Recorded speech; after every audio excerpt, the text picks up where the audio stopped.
Well, hello again to any late attendees, and thank you for joining us today. My name is Alex Mitchell, and I'm a marketing communications manager for the Lighthouse Lab Services team.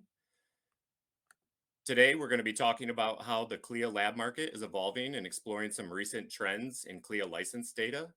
We'll be welcoming Nathan Harrington of labprospects.com to analyze some of that data, and he'll be joined by John Harrell, the president of Lighthouse Lab Services and a frequent guest on these webinars if you've joined us in the past. A little bit of background about both of our speakers today. Nathan Harrington is the founder of labprospects.com.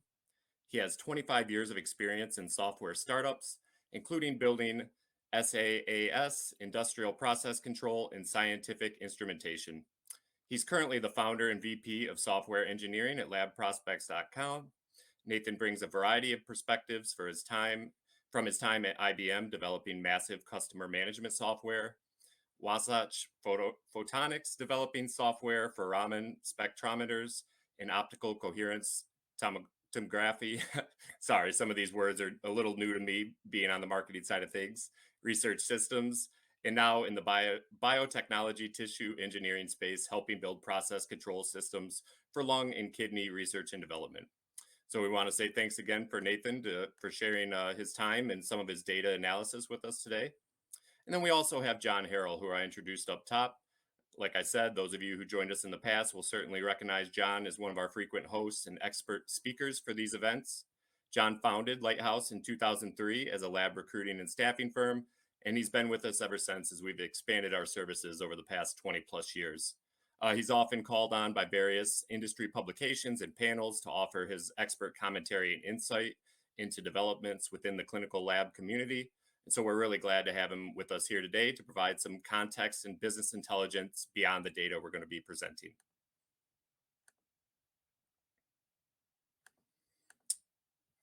Just want to touch on a few housekeeping items up front. You can reduce your chance of buffering if you close any apps you might have running in the background, help things run smoothly for you. This webinar will be recorded, so no need to follow up with us. Everyone later this afternoon will receive that recording when it's available in your inbox. And the slides are also available as a PDF under the handouts section here.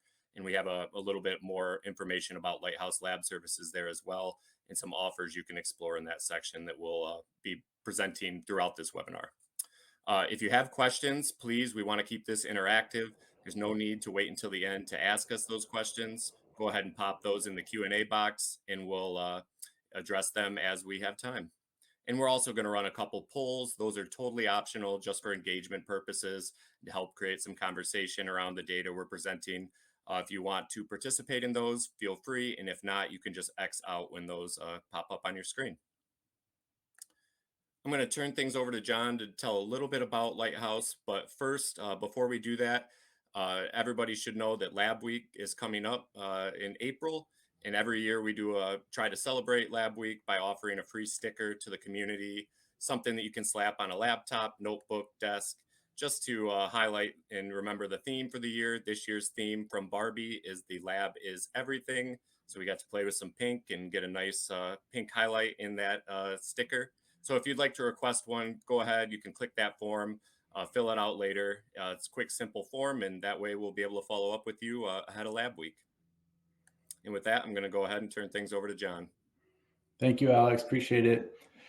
Yeah, Lab Week sticker, get yours. We've been doing that for a while. I don't know if any of you have been collecting, but I get messages from people with all their stickers that we've done over the years. The first one was, fun fact, was a Batman sticker, and we stuck some wings on a beaker and said, Batman quietly saving more lives, or MedTech's quietly saving more lives than Batman. And I've seen it on Etsy since then. Someone's put it on a shirt or done something, and we just let that roll because I think it's cool. But we encourage you to do that. It's free. It's something we do every year. And thank you to all the medical lab professionals out there for what you do every day. So we're going to be talking today with Nathan about just the CLIA data. And I think this information is so important, and it's surprising that we're not more in tune with it or not more aware of it. And I met Nathan when I reached out. I recognized his data science skill set and was trying to answer some questions. You know, there's this CLIA database. How many CLIAs are there? I was just curious, how big is this market? Is it growing? Is it closing?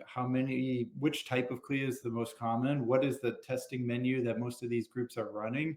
Are most of them in business for a long time? Are they new? How do I identify when a brand new CLIA opens really early? Because I wanted to maybe reach out to them with some of our services. All of these things were questions I had. And Nathan just has one of those brains that is able to take your questions and make sense of them. And he was able to take the CLIA and CMS databases, which are massive, and I'm not a data guy, but I think it's multiple terabytes of data.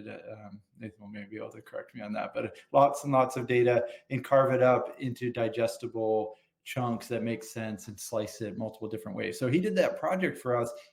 And I know that has value for a lot more people than just us. And so he's created a whole solution from this and business out of it, where he is providing just really easily accessible data on clinical labs throughout the US, so that you're able to drill down and get a notification whenever new labs are opening by type. You're able to see all these trends. I think it's so important to recognize the trends, because otherwise we're kind of like piloting a sailboat. And if you don't know which way the wind's blowing, if it's growing, that's a really hard place to do business. So it's really helpful to just know where your place is in the world and what's happening around you, because that affects a lot of what you're doing. Otherwise, what you're doing today might not work tomorrow, and you're not sure why. So this is just a life cycle of a CLIA. How does it start? When Nathan and I sat around a table at first, it was, how do we identify when someone's going to start a lab? Right? What is the first thing that they do? And then we landed on the first thing that they usually do is file for an MPI, because you need the MPI to file the CMS 116, which is the CLIA application. And then you're going to get a certificate of registration. That's going to be followed by a certificate of either accreditation or registration, depending on what you filed for, if you're going through COLA or CAP or one of those groups, or if you're going direct with CLIA. Then you're going to get inspected, and your certificate will reflect that as well. So those are the stages when you're starting a CLIA, and there's a lot of good information that comes out of that. So we're going to have Nathan start presenting some of the data he was able to pull, and some of this might be really valuable to you. I encourage you to ask questions as you see this. Drop questions in the chat. We might not get to them to the end. If I see a question that's really relevant, I'll try to catch it in real time so that we can answer it. But I'll go ahead and I'll turn it over to you, Nathan, so that you can walk us through the data, and we'll see what this means. Thanks, John. And for the audience, a lot of lab prospect success is because of John and the Lighthouse team, and how they've been able to communicate what's relevant in the industry and how we can apply that to healthcare distributors' needs and the sales team's needs and the labs themselves. So thanks for that, John. To answer the first question, a lot of people ask is, how many labs are there? There's 317,000 total CLIA licenses right now. About 80% of those are waived certificate only. Over here in the middle, you can see there's about 5,000 independent labs that have a moderate or high complexity certificate, and 7,000 moderate to high complexity hospital labs. And one of the common things, yeah, go ahead. Yeah, one thing that we found interesting, I believe, is that there's really no way to break out the mod and the high complexity, right? Those are kind of lumped together, or else we would have for you guys. But those are lumped, and the waived are separate. But I thought that might be a question. So that's an important distinction, right? So we talked about the CMS 116 form, and on that form, there's a variety of fields, and CMS combines the two fields. They're like, oh, you're doing moderate or high complexity testing. There's no way to differentiate them downstream from when CMS processes them. So we'd love to be able to split them out, because that's a core benefit to identifying the uniqueness of a lab, but we can't do that right now. Another thing to note in this data are these little spikes right here. Yep. Most people might know this already, but it's important to highlight that if you are performing any type of laboratory developed test, you're going to be considered a high complexity laboratory. If you're doing any FDA approved equipment with an FDA approved assay, you're going to be considered moderate complexity. And so that's typically the distinction. Sometimes the word high complexity, people think it's maybe the actual technical complexity of performing the test that drives you into that category, but it really is based on the FDA approval of the test that you're running. And we will, I see a question from Otto. Good to hear from you, Otto.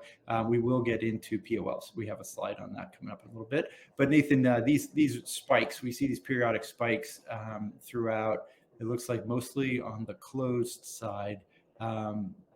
What does that reflect in your opinion?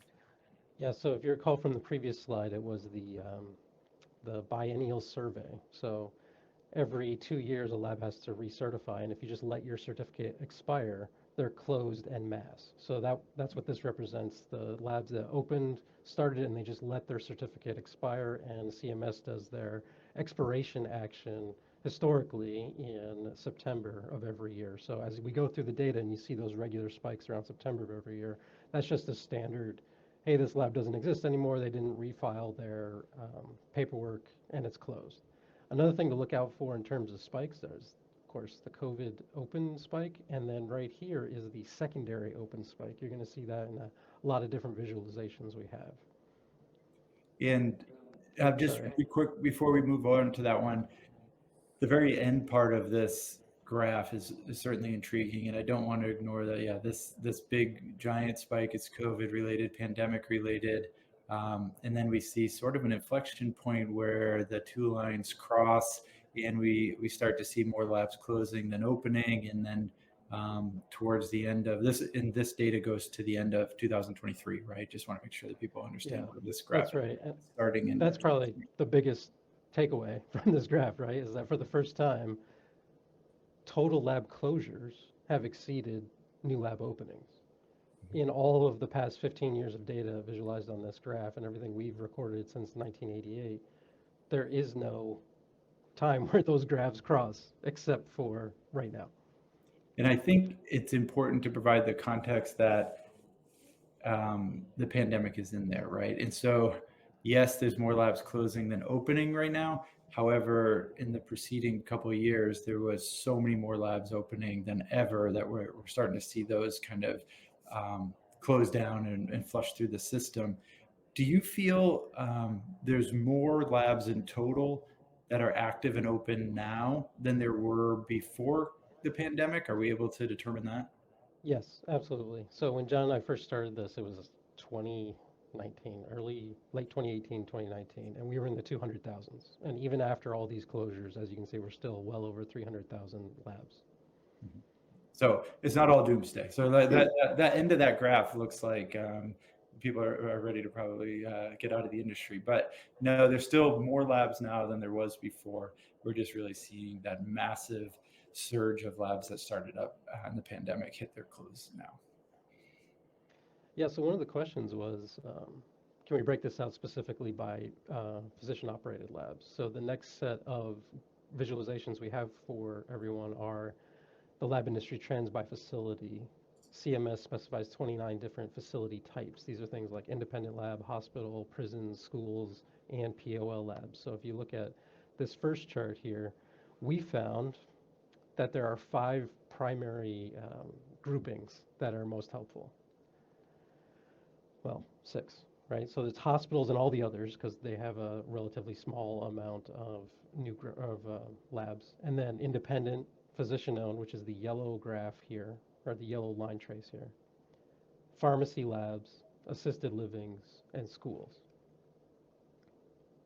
And it looks like the physician-owned labs maybe a downward trend overall and less than we've seen historically. Pharmacy is up, seeing more of those than we've historically seen. Hospital down, but had a big surge, had a moment.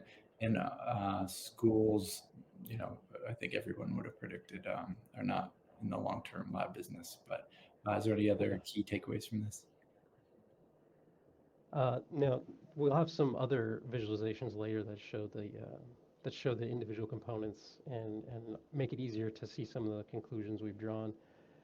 If you go to the next slide, you can see here's just the hospitals and others opened versus closed. And there's that same COVID bump, the secondary bump, and then the portion where the lines cross. So even this says, oh, look, you're closing more than 500, you're closing more than you're opening, but there's still opened close to 250 new hospital labs in December of 2023. So what that means is nationwide, any new CLIA certificate. It doesn't necessarily mean a new facility. It doesn't mean uh, a building was created. It just means there's a new CLIA license created through the CMS 116 form. So, like John was saying, it's not all doom and gloom.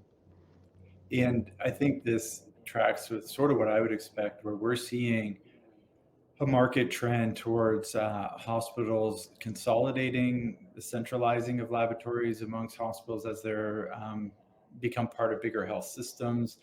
We see hospitals selling their outreach programs to big reference labs, and I'm assuming closing down some of their laboratories as a result of that. So it it tracks. I don't like that trend because I don't think it's great for patient care. But I do think it makes sense compared to what I'm seeing out in the field.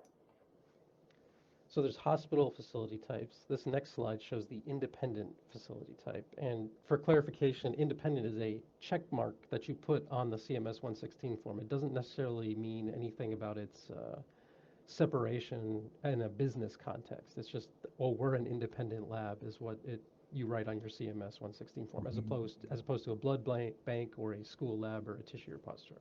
Mm-hmm. So here we can see the initial COVID bump, the secondary COVID bump of independent labs closed, and then even if you look at all the area under this graph, which indicates all the closed labs, this elevated close rate, it's still less than 40% of the area under the opened graph. So there's still a net positive number of independent labs pre-COVID compared to where we're at now, even with all these advanced closing trends. The next facility type we have is physician-owned.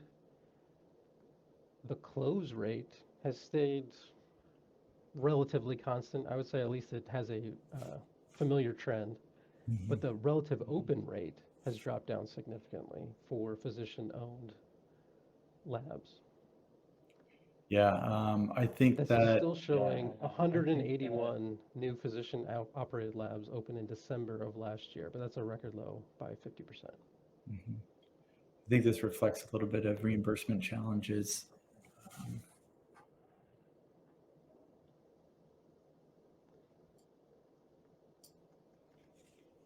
Pharmacy labs represent a significant portion of the industry that's grown.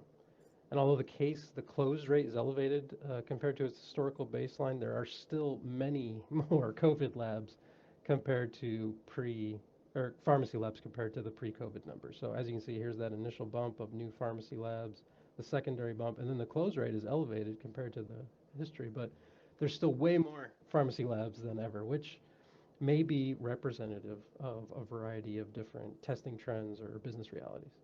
Yeah, I think that we're seeing a movement towards retail medicine that's trying to get laboratory closer to the patient.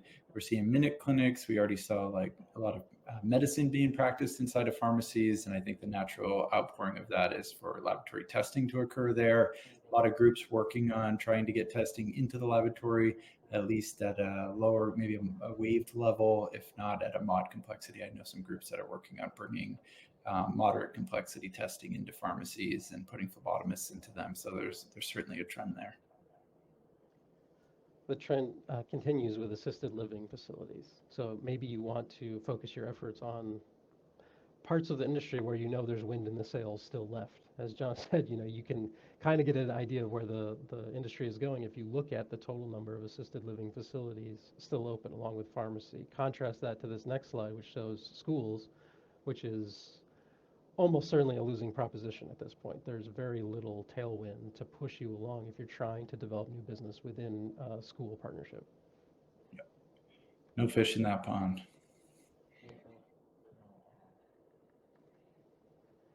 So we talked about lab industries by facility. There's a couple other ways to slice the industry. There's types of certificates. So there's the WAVE certificate. These are really simple tests like fecal occult blood monitoring or glucose dipstick tests, things like that. And then there's the more complicated tests like that we group as moderate or high complexity or provider performed microscopy. So if you look at this first graph, from a data analysis perspective, one thing to keep in mind here is the dual scales on the right. So this blue line is waived labs only. And as you can see, it's 10 times the amount of ppm or accredited and compliant. So as you see this, make sure you're looking at the right scale. There's 10 times more. It's a good metric, actually. So if you come across a lab and you wonder, well, or they say, oh yeah, we do 1,000 wave samples a month, a good estimate is that's 10 times higher their moderate to high complexity volume. Mhm. Most of the growth happened in waved samples, so, or waved labs. So here's the COVID bump right here at the two, you know, where you expect is along with all the other graphs. And there was no associated major COVID bump in moderate and high complexity testing volume at the accredited and compliant labs, which is an obvious way of saying people just used wave tests to do their COVID testing. And then as you can see, the overall new openings of accredited and compliant labs has dropped significantly. And we think this may be due to consolidation or other market pressures. Yeah, it's fascinating. I would have anticipated a large bump of increase in accredited and compliant labs being open during COVID. And I think there is some bump there, but it is certainly muted compared to what we see on Waved. But it makes sense if I spin on it for a second that a lot of the groups I knew that got into COVID testing were already doing some other kind of testing, and they validated COVID into their existing laboratory, which would not require the filing of a new certificate. It was just the adding or maybe a change of test menu. But Yeah, that's a good point. So if you look at this next slide, here's the number of new waved opened and waved closed. It's chances are good if you have a waved only value proposition and you're reaching out to these different labs, you're going to have a hard time finding more and more of them because, or finding a good landing place for your product because there's closing faster. Whereas if you look at the number of accredited compliant open and close, this is just essentially a zoom in on that graph we saw before. The close rate has accelerated and the open rate has decelerated. Almost no new labs are being created. There's a third way to slice the industry here, and this is by certificate volume. John alluded to this just previously, right? Or not certificate volume, sample volume sizes, right? So here's those 6 groupings we did again. Hospital and others have been removed from this display because it just destroys the scaling. You know, all you'll be able to see is this giant peak for hospital and others. But here's where the different waved samples were done by facility type. And this peak of pharmacy and this peak of independent labs, and then these these smaller peaks show that, well, yeah, historically speaking, these groups are doing more waved testing, especially pharmacy groups recently.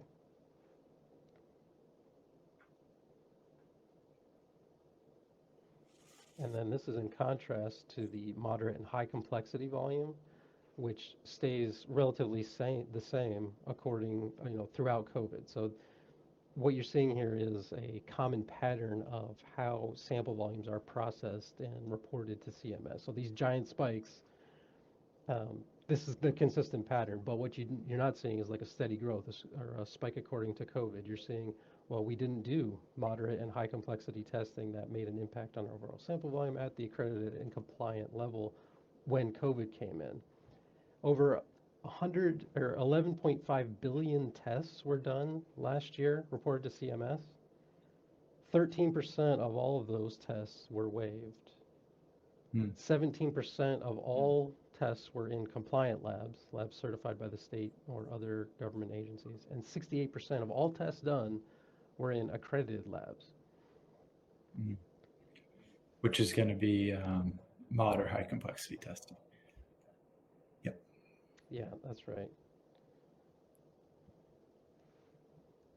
And so it's, yeah, it does feel, I see some comments in the chat like, hey, we're a new POL doing toxicology. This close rate is concerning. Any thoughts? So just trying to help parse this out to what it could mean for you if you're a laboratory.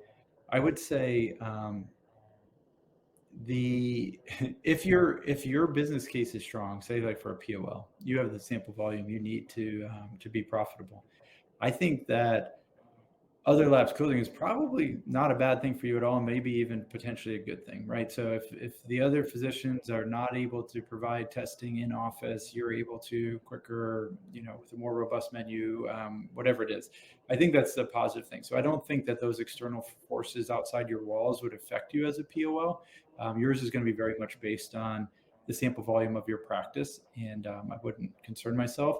There are some market trends that it could be indicative of. And so if you're doing molecular PCR testing, as an example, there's parts of the country that over the last 2 years have instituted a Z code requirement driven by multi-X, MolDX, and that's certainly had a negative impact on labs that are doing molecular PCR testing and trying to bill for it because the reimbursement was heavily affected there.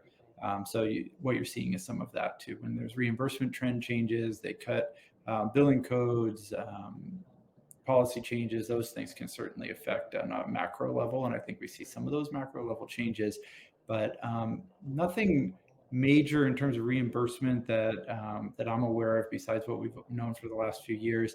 The bigger macro level trend that is happening and maybe affecting people jumping in the pond, I think, is that there's this post-COVID hangover where a lot of labs are closing because they were open during COVID. And I think that gives a little bit of a funk in the industry of feeling like, okay, I'm seeing labs close their doors.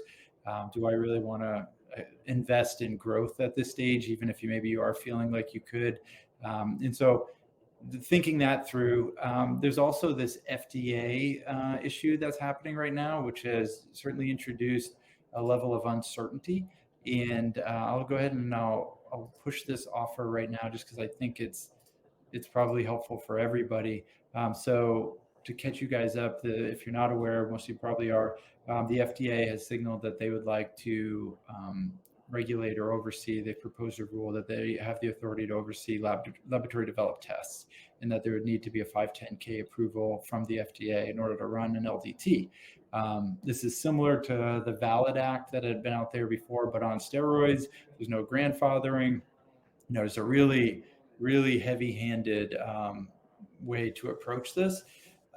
It's looked like it was going to be pretty inevitable. There was a hearing this past Thursday, less than a week ago, by the Help Committee at Congress. The Help Committee oversees, they have the authority over CDC, over CMS, over FDA. Everybody, all those agencies report up to the Help Committee.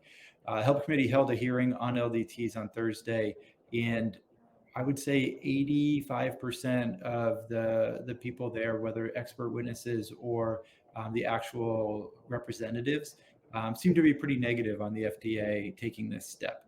And it looked like they were signaling maybe looking at Valid or some kind of legislative way to approach this more than just having FDA expand their authority, which I think is good. But I do think this uncertainty with whether LDTs are going to need to go through the FDA process, which could end a lot of LDTs because it's a very expensive and burdensome process to go through, has created a bit of a sluggishness in the market on a macro level too, where we don't see people running to start independent labs when they're waiting to see what's going to happen. Anytime there's uncertainty, it's going to cause people to not want to rush into new markets. So I think we see a little bit of that as well. Yeah, that's an awesome point, John. And we don't have any data to support or comment on that issue whatsoever. What we can say is from another macro perspective, if you look at the data and the trends that have developed over time, it seems likely that you should expect another quarter or two of continued contraction in the number of labs in the industry. Whether that means the sample volumes or the business realities change, we're not sure. You should expect 1 or 2 more quarters of consolidations of moderate and high complexity labs. Also, signs point towards the permanent market, as permanent as anything could be in this industry, right? The permanent market share acquisition of wave tests by pharmacies in both the number of labs and the sample volumes. So if you want to learn more about this kind of thing, you can click this offer right here, which I think I can send to people. Oh, I meant to do slide out. Perfect. No, that's good. Hopefully you saw that, and we'll send you information about these sorts of trends, and we'd love to hear from you. Yeah, I would recommend anybody doing that. It is super helpful. I get that newsletter into my inbox every week. You're able to get reports that say, hey, 48 new, moderate high complexity labs open this week. Here's their information. Here's where they're located. If you have labs as a customer, that's super interesting. If you are a lab and you just want to know what your peers are doing out there and get a feel for the industry, whether is it expanding, contracting, what's going on. There's a dashboard when you sign up, so you can kind of review that and see if laboratory opens and closes are ticking up or down, whether there's a certain type that's hot. So really good data, and I'm just super happy that Nathan's out there doing this, because I think there was a need for someone to make this data actionable, because the CMS and CDC databases are just not digestible at all. So would encourage you guys to do that. The other offer I pushed earlier about Senator Cassidy, I didn't really put a bow on that. Right now, we are in an open comment period to his office. He's a ranking member of that committee. He wants to hear from laboratories specifically on how the FDA oversight of LDTs would affect your organization. You can click on that. I'll push it one more time just so that you have it accessible, and provide your comments. That will take you right to the form that you need to do that. The more people that are vocalizing how this would impact their business, the better. It's take you a few seconds. I know everybody thinks someone else will do it, but a lot of times they don't. So I would encourage you to go ahead and click on it and do it. And reach out to Nathan. You won't regret it. It's powerful data. I think when you make decisions based on data, you're much more likely to be successful.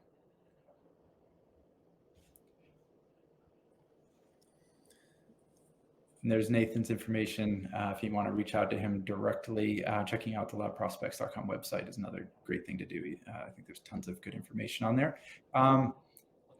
Should we pop over to some questions? Alex, did we have any? Yeah, we do have a few here, and one that I'm not sure that we got to touch on, but somebody was asking about MPI data in comparison with this CLIA lab licensure data. So with NPIs, does a lab only get one if they're enrolling in Medicare? I will tackle it with an asterisk that I'll give myself 92% feel of being accurate on this, that you do need an NPI if you're going to bill Medicare, Medicaid. If you're not billing any federal payers, I think you would also on a commercial payer. They will require the NPI as well. I don't know if you were a strictly cash pay, direct to consumer laboratory, if you'd need an NPI. I would say that it's certainly the rarity. I would think that a large majority of laboratories have an NPI number. An NPI number can be received in days, maybe even same day. They're really quick, surprisingly. You can jump on a website and anybody can do it. You don't have to be a provider and can get an NPI number. I was surprised to find that out. But yeah, I would think that 95+% of laboratories are going to have an NPI number associated with them. Thanks, John. We got another question here, I think in reference to some of those drastic drops we saw at the end of the CLIA lab overall graph. And Nathan, you had noted that that's because labs are projected to let their license expire. Someone asked why they allowed their licenses to expire, or why that trend shows like that. Can you expound on that a little bit?